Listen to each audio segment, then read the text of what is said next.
la Limited Liability Company en Estados Unidos es así.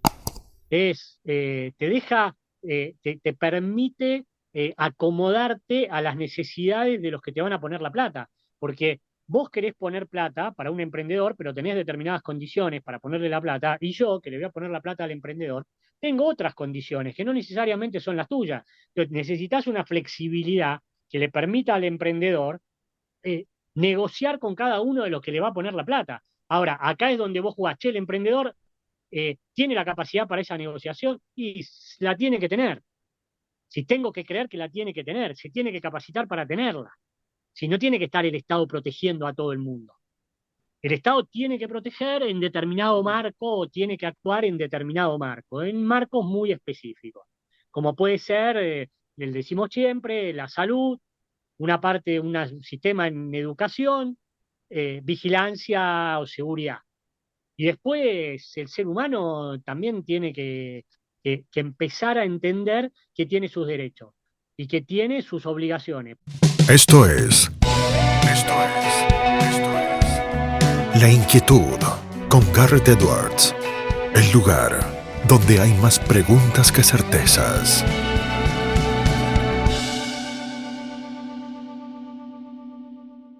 Damos vuelta de página aquí en La Inquietud por CNN Radio Rosario. Tenemos un enorme honor, placer y privilegio.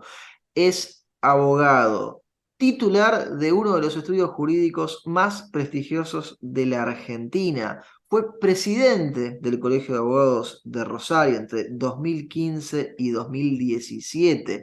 Es el director y lidera el Centro de Estudios sobre Derecho y Justicia de Fundación Libertad. Es probablemente uno de los ius privatistas que uno más sigue en la práctica profesional. Desde la ciudad de Rosario al mundo no es otro que el doctor Hernán Raciati. Hernán, querido, ¿cómo estás? Garra Todas te saluda. Hola, Garrett, qué gusto la presentación. Te agradezco, es de amigo la presentación, porque realmente, quizá exagerada, obviamente, yo te escuchaba y digo, bueno, ahora para, pero no, la verdad que te agradezco muchísimo, te agradezco muchísimo los conceptos, me es un gusto enorme estar con vos, sé que, bueno, que estás en PISA, que estás estudiando, que te estás capacitando, la verdad que admiro eso, admiro muchísimo eso. Creo que la capacitación es el mejor modo de agregarnos valor. Nadie que trabaje con su cabeza, con su inteligencia, con sus habilidades intelectuales, genera valor si no está capacitado. Tiene que salirse uno del promedio, el promedio somos todos, es cualquiera, y la única manera de generar valor para el país, para uno mismo, para la actividad donde uno se encuentra y para el país, es con el esfuerzo de la capacitación, que es el modo de agregarnos valor y crear valor para la sociedad.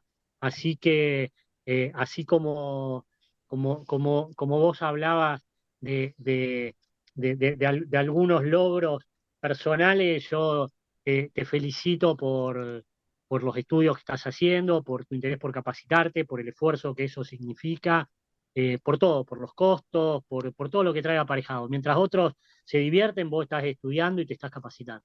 Muchas gracias, Hernán. Sabes que el aprecio es mutuo. Y mencionábamos algo recién en la presentación, probablemente solo para ponerle un inicio cronológico a la charla. El Centro de Estudios sobre Derecho y Justicia de Fundación Libertad, que es una muy reciente iniciativa, Hernán, que estás liderando. ¿De qué se trata? ¿Qué es este centro de estudios? Mira, la verdad que el centro de estudios aparece como un grupo abierto o como un centro abierto que tiene la idea de ser un observatorio. Yo digo que es un observatorio que va a estar esencialmente sobre el funcionamiento real de la justicia y sobre todo lo que tenga que ver con la institucionalidad, el sistema de generación de leyes, de designación de jueces, de nombramiento de fiscales, eh, siempre pensando en poner el foco en qué actos de gobierno o qué actos de alguno de los poderes de gobierno, sea la justicia, sea el poder legislativo, o sea el poder ejecutivo, contribuye al bienestar común. Porque la verdad es que lo que nosotros notamos, esto es una idea que a mí siempre me viene dando vuelta, es que generalmente los ciudadanos vemos la superficie de las cosas. Mm. Y la mayoría de las cosas que pasan abajo tienen algo subyacente. Hay en la mayoría de las cosas un trasfondo. En el nombramiento de un juez a veces aparece un trasfondo. En un sistema de funcionamiento de algo aparece un trasfondo. En la decisión de que salga una ley provincial, municipal o nacional, hubo alguna negociación o hubo algo abajo que la hizo salir y muy pocas veces estamos viendo que realmente se está pensando claramente en el bienestar general o en el bien común, digamos. Es decir, creo que, que se ha perdido un poco esto y nosotros queremos actuar como un observatorio de la realidad, de decir, ¿por qué ocurre esto? ¿Qué es lo que moviliza esto? ¿En qué esto le sirve a la gente o cómo impacta? Si nosotros, y nuestros análisis, la idea es que no sean caprichosos, sino que nuestros análisis tienen que ser fundados y comparativos. Es decir, a ver, la justicia, ¿en qué está funcionando bien? Vamos a decir en lo que está funcionando bien, en lo que esté funcionando mal, vamos a levantar el punto, vamos a dialogar para tratar de entender por qué está funcionando de esa manera, vamos a investigar, vamos a emitir informes y los informes los vamos a pasar. Pueden ser receptados o pueden no ser receptados, pero la idea es que generemos valor. Esto que hablábamos recién. Sí, Si nosotros no nos vamos a meter en cuestiones de seguridad, por supuesto, ¿no? Pero yo no puedo decir que Rosario es insegura y no generar un plan de seguridad y claro. llevárselo al intendente. Si, lo lógico es que si yo estoy diciendo que Rosario es insegura, lo estoy viendo, pero ¿cómo contribuyo a crear valor?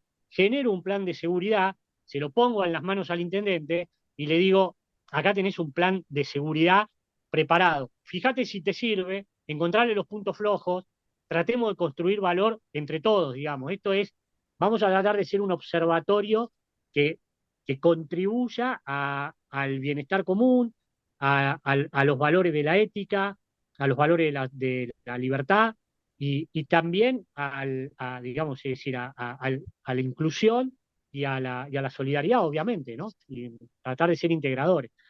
Eh, Hernán, tenemos ahí, una buena sí, característica, te quiero decir esto que me parece que es importante, que somos una organización transversal. Cuando yo digo una organización transversal es, no tenemos intereses corporativos.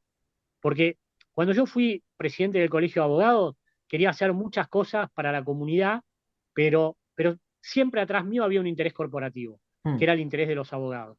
Entonces, cuando vos querés hacer algo para alguien que no es el grupo que vos representás, siempre te aparece ese interés corporativo y tu interés corporativo es una debilidad, porque vos eh, aún de reojo estás pensando en el interés de la corporación que representás. Pero cuando vos sos una organización transversal, como somos nosotros, que no tenemos intereses políticos ni corporativos, más allá de que estemos en una línea de pensamiento, sí, una línea eh, ideológica clara y que siempre ha sido transparente desde los inicios y los orígenes de la Fundación Libertad. exactamente, exactamente. Y es el perseguir la libertad como un concepto desde el punto de vista sociológico y desde el punto de vista económico, digamos, pero no quedándome solo en lo económico, sino también quedándome en lo sociológico, porque la libertad tiene ese concepto, por lo menos a mí, para mí tan caro, que es de que, en definitiva, no hagas a los demás lo que no querés que te hagan a vos, implica ser libre, porque en la medida que yo me voy a mover en mi libertad sin afectar las libertades de los otros, efectivamente no voy a perjudicar a nadie. Si no, es difícil que perjudique a alguien en la medida que mis actos no tienen efecto negativo sobre otros, ¿no? Te mantengo con esto de las problemáticas del derecho y de la justicia ahora en este momento, después volvemos a las del derecho desde otra óptica. Para vos, Hernán, en tu opinión profesional, ¿cuál es la mayor problemática que tiene la justicia en la Argentina hoy por hoy? Para mí la problemática que tiene es una problemática general que es de funcionamiento, de eficiencia, eh, pero esa eficiencia se conforma por debilidades o por defectos de todos los que componemos el sistema de administración de justicia. Es decir, esto es, el que financia el sistema de administración de justicia, que es el Estado, digamos, el Poder Ejecutivo, la propia organización a través del propio Poder Judicial en su organización, y los abogados también que conformamos el funcionamiento.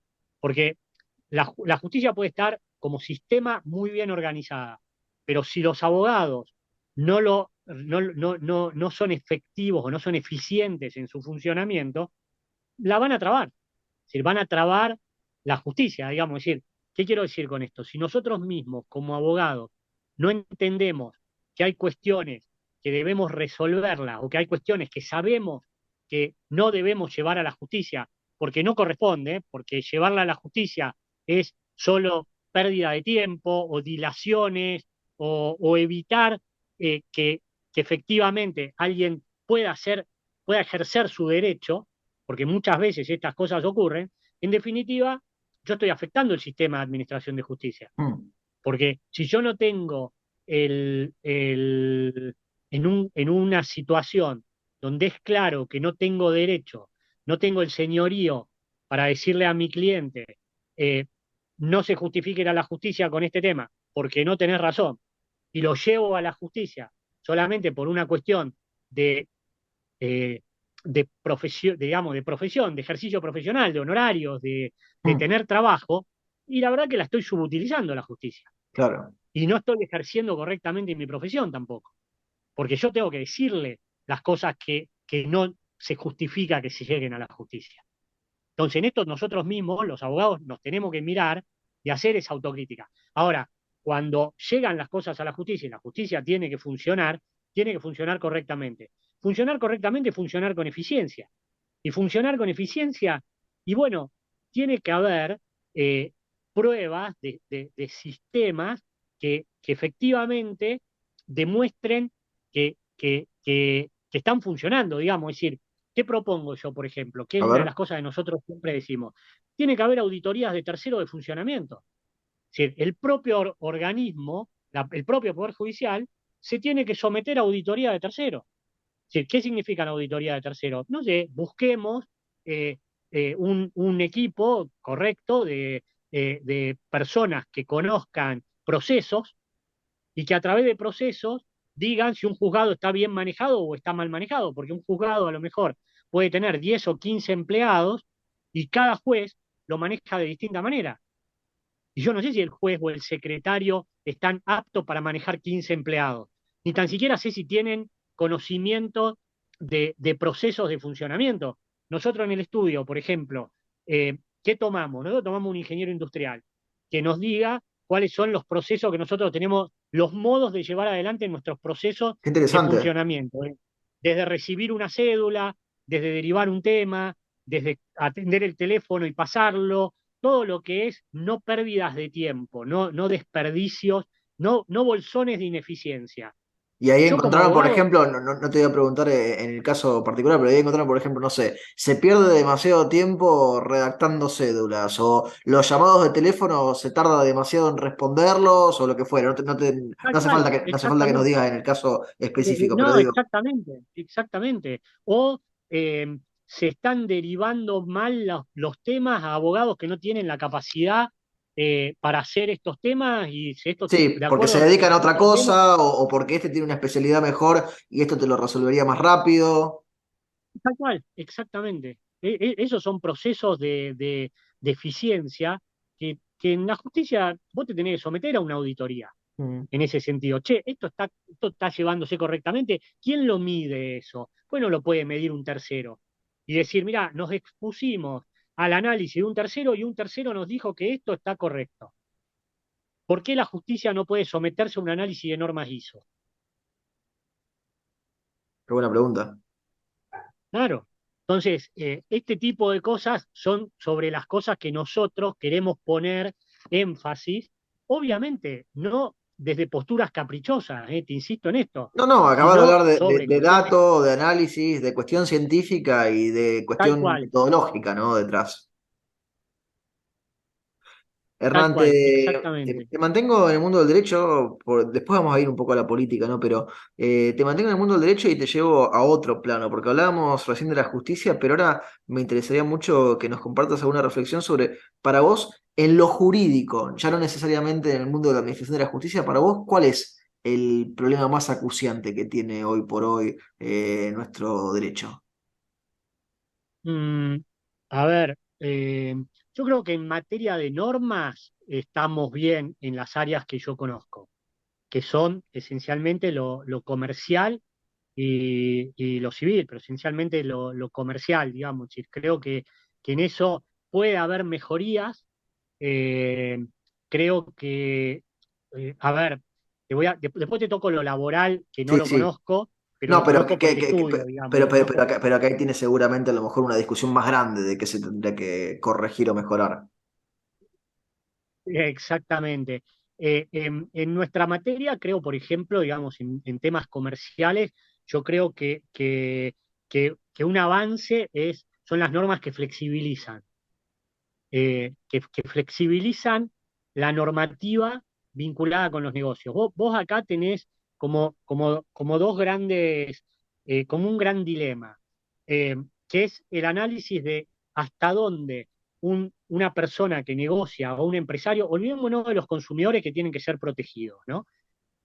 Obviamente tienen que ser protegidos dentro de un ámbito de protección no excesiva, que no afecte el funcionamiento normal de las empresas, digamos, porque está claro que la Argentina no puede soportar un sistema de daños punitivos como el de Estados Unidos, por No. una cuestión de economía, digamos, es decir, no están mal los daños punitivos. Lo que pasa es que la Argentina no puede soportar un sistema de daños punitivos como el de Estados Unidos. Sí, Pero, cierran pero todas en las materia empresas, de, las grandes y las pequeñas, al primer caso.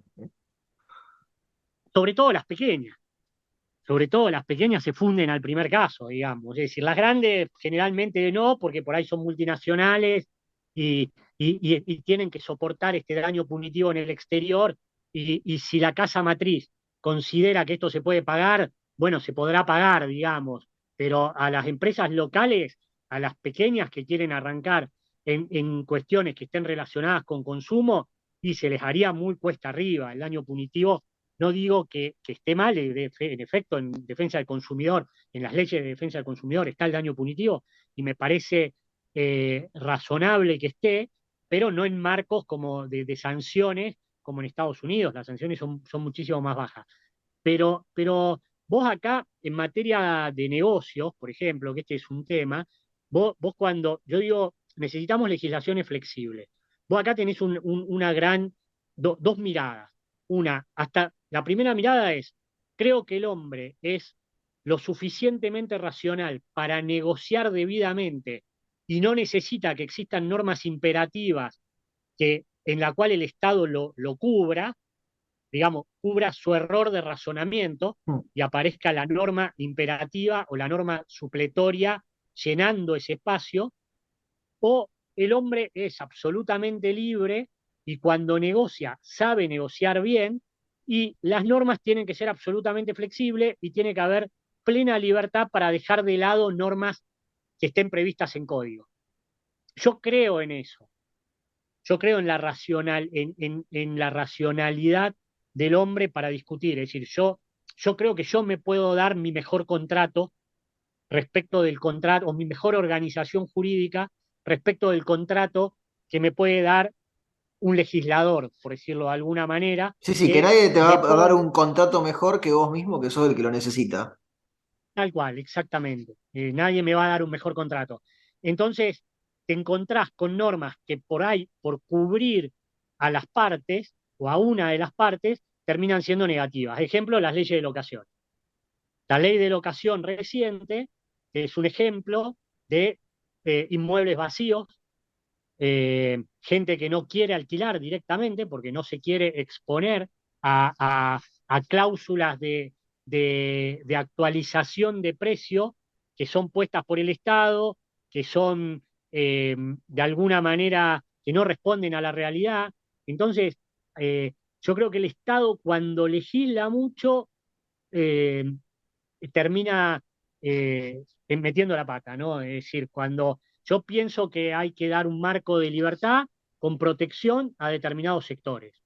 Los consumidores son un sector, pero en estas materias, por ejemplo, en locaciones, yo no soy especialista en locaciones, obviamente soy comercialista, especialista en sociedad y en contrato, pero digo, en materia de locaciones, eh, hay que proteger en alguna medida al inquilino, pero en un punto donde el negocio se permita, no se frustre el negocio. ¿Por qué no hay movilidad? Vuelvo a esto, ¿por qué no hay movilidad laboral en la Argentina? ¿Por qué? Quizá porque las leyes son muy protectorias. Mm. Entonces, cuando las leyes son tan protectorias, vos perdés movilidad laboral, porque nadie se anima a tomar a alguien que un decreto le diga que en los próximos 6 meses no lo puedo despedir. Pero yo no puedo arrancar con un emprendimiento mañana y tomar 2 personas porque a lo mejor me salva el contrato a prueba durante un tiempito, pero a lo mejor en un año ya no las puedo despedir o el costo del despido no lo puedo afrontar. Bueno, un amigo Entonces, nuestro, Alejandro Bongiovanni, que ha estado en este ciclo, Hernán, en una época tenía una imagen muy fuerte para eso. Uno en la Argentina no contrata a un empleado, lo adopta. tal cual, sí, sí, sí, sí, sí. Sí, y no, y si lo tuviste 10 años, lo adoptaste hasta que se jubile, digamos, Claro, es decir, porque de última la adopción llega hasta la mayoría de edad, acá llega hasta la jubilación. sí, sí, Vos a tu hijo es completo el al- al- camino. No, no se independiza nunca y no se el hijo. independiza nunca, claro, es decir, deja, no, es un tema, digamos, es decir, en el cual hay que poner foco claramente, digamos, es decir, son cuestiones que el Estado tiene que barajar y dar de nuevo. La República Argentina tiene que barajar y dar de nuevo. Cuando salió la ley de apoyo al capital emprendedor, eh, hubo, esto me consta porque me lo han contado quienes estuvieron en el debate, Sí, eh, hubo bastante, originariamente la ley de apoyo al capital emprendedor trae un tipo societario muy flexible, que era la sociedad por acciones simplificada, traía también la figura del crowdfunding, que era, digamos, decir, la posibilidad esta de recurrir a pequeños fondos, digamos, decir, pequeños fondos para apoyar sí, sí, para que la gente a la, aporte para un proyecto, una idea, lo que fuere. exactamente, al emprendedurismo, que la gente apoye para el emprendedurismo. Eh, Traía también los capitales semilla, digamos, a través del Estado, eh, pero también traía flexibilidad laboral, y nunca salió la flexibilidad laboral en la ley de apoyo al capital emprendedor. Ni se llegó a discutir porque el Mm. proyecto original lo traía, pero ni se llegó a discutir. En este tema siempre hay un concepto, una vez me, me, me contaron una anécdota que en una fiesta Antonio Banderas conoció a, a- a una persona y le dice, cuando lo presentan, eh, le, le comenta que estaba, le pregunta quién es, el tipo estaba muy interesado en saber quién era él y le dice, no, Antonio Bandera le pregunta, ¿pero usted quién es? Dice, no, yo soy uno de los fundadores de Uber. Dice, ah, bueno, pero usted tuvo mucha suerte, le fue muy bien. Dice, sí, pero yo fracasé 10 veces antes de que me Mm. vaya bien. Y esto que él lo contaba, eh, cuando me lo contaban, me decían que Antonio Banderas lo decía en el marco de que cuando en Estados Unidos, en una universidad, uno preguntaba qué quiere los estudiantes para el futuro, el 80% contesta que querían ser emprendedores, y en España, cuando preguntaban que el 80% de los estudiantes que querían ser en el futuro, y el 80% contestaba que quería trabajar en el Estado. Claro. Esta es la gran dicotomía que nos encontramos en nuestro país. Hoy vos querés trabajar para el Estado porque el privado, hoy prácticamente el mercado privado es tan pequeño que es muy difícil ingresar y los sueldos son acotados y tenés riesgo, mientras que en el Estado estás y ahí te quedaste, ¿no? Que no es lo que pasa en gran parte de los países civilizados del mundo occidental, Hernán, es al revés en general. No, no, no, tal cual. En general, no. En general es así. En general, eh, hoy vos mismo lo verás en Italia, que aún mismo trabajando, seguramente te deben llegar búsquedas de empresas a vos cuando estás trabajando. Cuando a vos acá en Argentina, una vez que tenés un trabajo, donde sea, te aferrás a ese trabajo, ¿no? Así Pero es. esto también tiene que ver con la falta de movilidad laboral y la falta de flexibilidad en la normativa, ¿no? Falta de flexibilidad en la normativa de negocios, porque yo creo que el empresario tiene que tener normas flexibles. Vamos a este tema que hablábamos hace un ratito, el financiamiento. Si yo soy un emprendedor y tengo una idea excelente, tengo que tener una ley que me permita generar una organización jurídica que, que me permita tener mucha flexibilidad de financiamiento. Porque cuando el emprendedor vaya a hablar con vos, con Garrett, vos le vas a decir, bueno, ok, yo te pongo plata, pero bajo estas condiciones. Si la ley no te deja aceptar las condiciones que vos como financiador le querés poner, no, no le vas a poder poner la plata. Que es Cuando como venga a hablar con... funciona en el resto del mundo, digo, en los Estados Unidos y demás, Hernán, tienen un esquema que parece casi ser como el personaje ese de los dibujitos animados, que se estiraba para todos lados para que tenga la forma que haga falta el andamiaje Y sí, jurídico. la Limited Liability Company en Estados Unidos es así. Te deja, te permite acomodarte a las necesidades de los que te van a poner la plata. Porque vos querés poner plata para un emprendedor, pero tenés determinadas condiciones para ponerle la plata, y yo, que le voy a poner la plata al emprendedor, tengo otras condiciones que no necesariamente son las tuyas. Entonces, necesitas una flexibilidad que le permita al emprendedor negociar con cada uno de los que le va a poner la plata. Ahora, acá es donde vos jugás, che, el emprendedor tiene la capacidad para esa negociación y la tiene que tener. Si tengo que creer que la tiene que tener, se tiene que capacitar para tenerla. Si no tiene que estar el Estado protegiendo a todo el mundo. El Estado tiene que proteger en determinado marco o tiene que actuar en determinado marco, en marcos muy específicos, como puede ser, el decimos siempre, la salud, una parte, un sistema en educación, vigilancia o seguridad. Y después el ser humano también tiene que empezar a entender que tiene sus derechos y que tiene sus obligaciones, porque el gran problema que yo noto mucho en este país es que nuestro país es un país donde la gente se considera con derechos pero sin obligaciones. Hernán, fuimos Acá, pasando, sí, sí, por favor, terminé la no, idea. no, no, no, digo eso, ¿no? Digo que es un concepto donde vos querés la bicisenda, pero si querés ir por la derecha en lugar de ir por la bicisenda, también querés tener derecho de hacerlo. Porque nadie te va a poner ninguna multa por ir por la bicisenda. Porque no hay ninguna bicicleta que tenga patente y no están registrados. Y guardia urbana o policía suficiente para controlar a que el ciclista no haga lo que quiere, no existe, pues no se puede pagar. Entonces yo tengo todos los derechos porque quiero los derechos, pero obligaciones no quiero tener. Y si alguien se atreve a ir contra estas cosas, y probablemente se ha quemado en la hoguera por antipopular. Que esto también es una cuestión, digamos, de animarse a decir las cosas como son también, ¿no? Que esto también queremos hacer en el Centro de Estudios de Derecho y Justicia, ¿no? Animarnos a decir las cosas como son. Fuiste pasando ahí, Hernán, del derecho a la política, porque la relación es ineludible, hablabas un poco del caos y hablabas también, o por lo menos yo veía un poco de la anomia boba de Carlos Nino. Estuviste hace poco presenciando, como presenciamos también todos en parte, lo que fueron las manifestaciones, las celebraciones por la nueva estrella y la nueva copa, la tercera de la selección argentina de fútbol. Imagino que también tenés un análisis para hacer de lo que fueron esos eventos, ¿no, Hernán? Me tocó como ciudadano estar ahí, obviamente feliz por el triunfo de la selección, Como todos, obvio, eso me parece que obviamente, los indudable. 47 millones, salvo alguno muy pequeño que diga que no, pero estamos todos contentos. tal cual, encima mi hijo fanático del fútbol, enfermo de la selección argentina, con lo cual, eh, digamos, se contagian esas cosas, así que feliz, obviamente, hiper orgulloso de eso.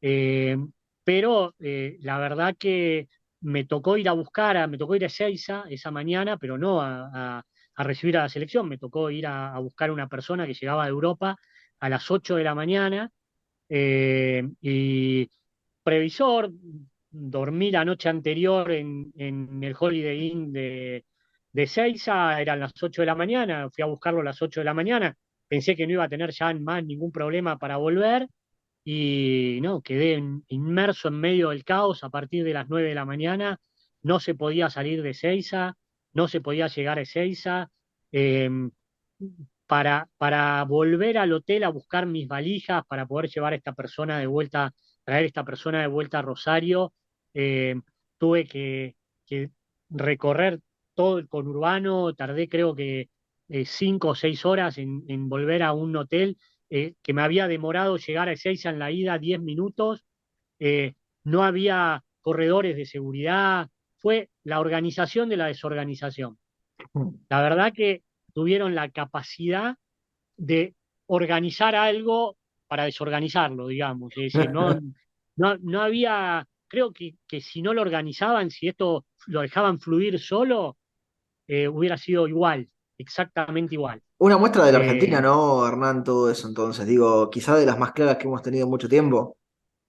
una muestra sí, una muestra del gobierno y del gobierno, de la Argentina también, es una muestra del gobierno y una muestra de algo que voy a decir que nos cabe a todos, me incluyo, ¿no? Me incluyo como argentino también, en el retraso cultural en el que hemos caído los argentinos, entre los que me incluyo, ¿no? Es decir, somos todos transgresores, Garrett, Mm. somos todos En transgresores. mayor o menor medida, en En cosas mayor o importantes, menor, en cosas que no lo son, en cosas que nos benefician y que exactamente, no. es como los círculos del Dante. Vos infringís, está el que infringe el séptimo círculo, que es el más grave, pero casi todo infringimos el primer círculo. Eh, nadie respeta el paso peatonal con el Mm. auto. Nadie respeta la raya amarilla cuando estaciona.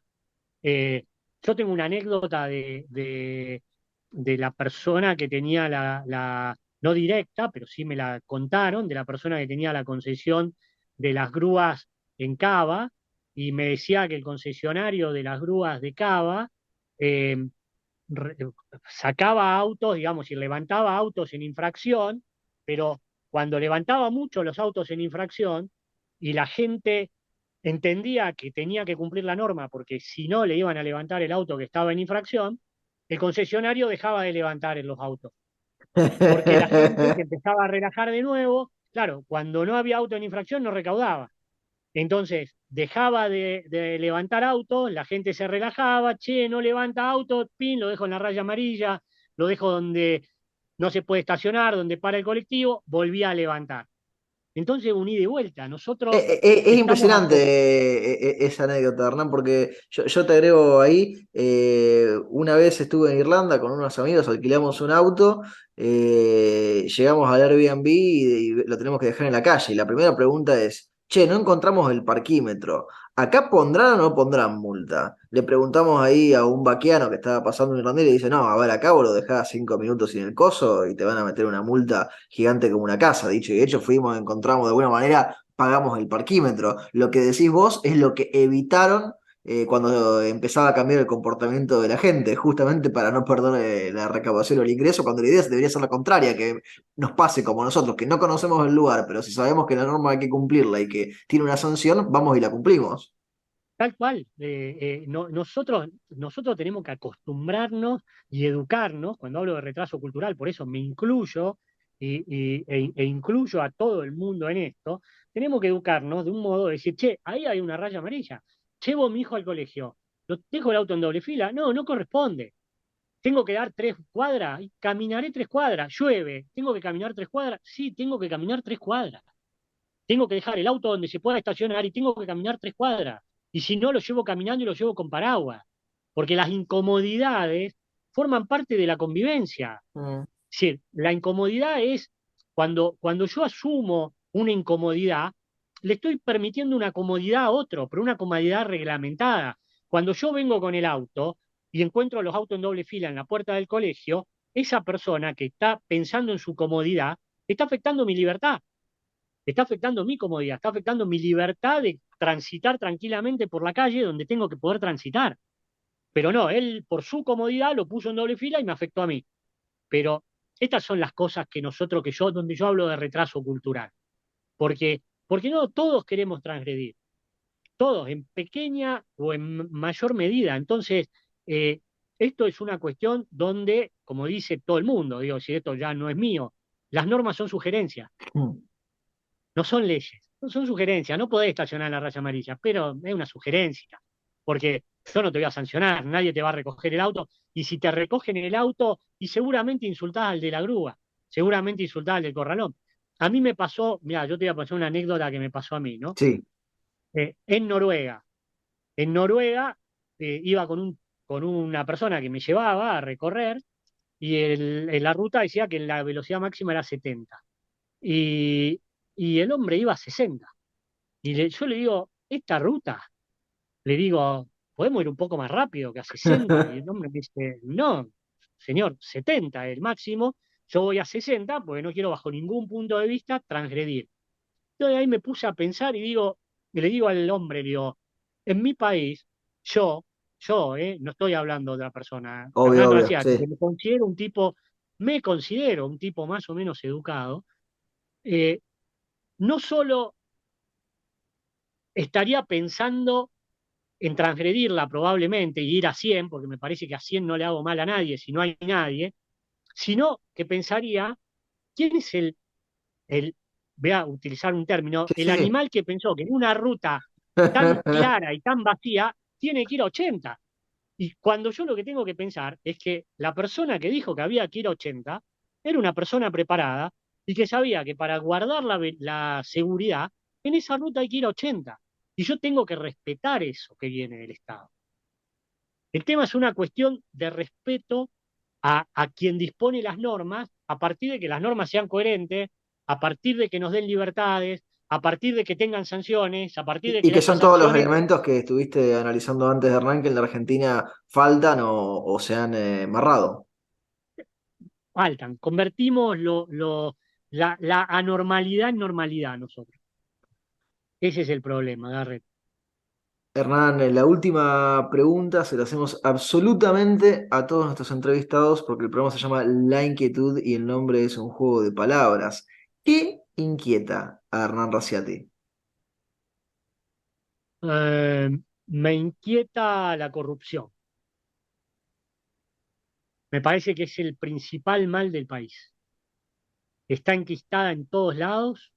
Me parece que la corrupción es la peor afectación moral que tiene el país, que se ha generalizado, que está en todo, está en la justicia, está en el poder legislativo, está en el poder ejecutivo, está en la policía, está en todos lados. No puedo dar ningún nombre, no tengo ninguna prueba, es como la sensación de la temperatura, la siento, la siento. Veo que en cada norma que hay un negocio, hay un negocio de alguien, hay un negocio atrás de algo, habilitan un edificio de tantos pisos, hay alguien que está haciendo negocio, habilitan una apertura de una calle, hay alguien que está haciendo un negocio, alguien cobró, alguien pagó, eh, no veo nada, esa es la inquietud mía. Es decir, yo dormiría, me encantaría poder vivir sin esa sensación. Eso es lo que me inquieta. Mi inquietud es esa y quiero volver a lo que yo llamo valores morales históricos o valores morales supremos, ¿no? La defensa de la ética, la libertad, la honestidad, eh, el cumplimiento del respeto de los espacios ajenos, lo que corresponde, asumir las incomodidades que me tocan, si me tocan por ley, asumir lo que me toque, si esto hace al bienestar general, en el sentido de que lo hagamos todos, ¿no? Cuando hablo de bienestar general, hablo de un bienestar general con respeto de las libertades individuales, obviamente. No pienses que estoy hablando No, no, de obvio. un ciudadano colectivo, ¿no? Estoy hablando de ciudadanos individuales, pero lo que me inquieta definitivamente es la corrupción. Esa es mi gran inquietud. No sé qué pensás vos, pero lo veo como el gran mal del país y creo que es el punto en el cual hay que empezar. Hernán, te agradecemos muchísimo el tiempo que te has tomado para charlar con nosotros y con nuestra audiencia y te mandamos un fuerte, fuerte abrazo. No, Garrett, a mí me encanta hablar de estas cosas. El Centro de Estudio de Derecho y Justicia va a tratar de trabajar en todo lo posible por combatir todas todas estas cuestiones para lograr eficiencia y honestidad en el funcionamiento de los poderes del Estado. Nosotros intentaremos ser observadores de que los poderes del Estado apunten a donde tienen que apuntar, cumplan el fin para el cual fueron creados. Lo teníamos a Hernán Raciati, aquí en La Inquietud, por CNN Radio Rosario. Esto fue La Inquietud con Garrett Edwards. Síguenos en redes sociales y en www.edwards.com.ar.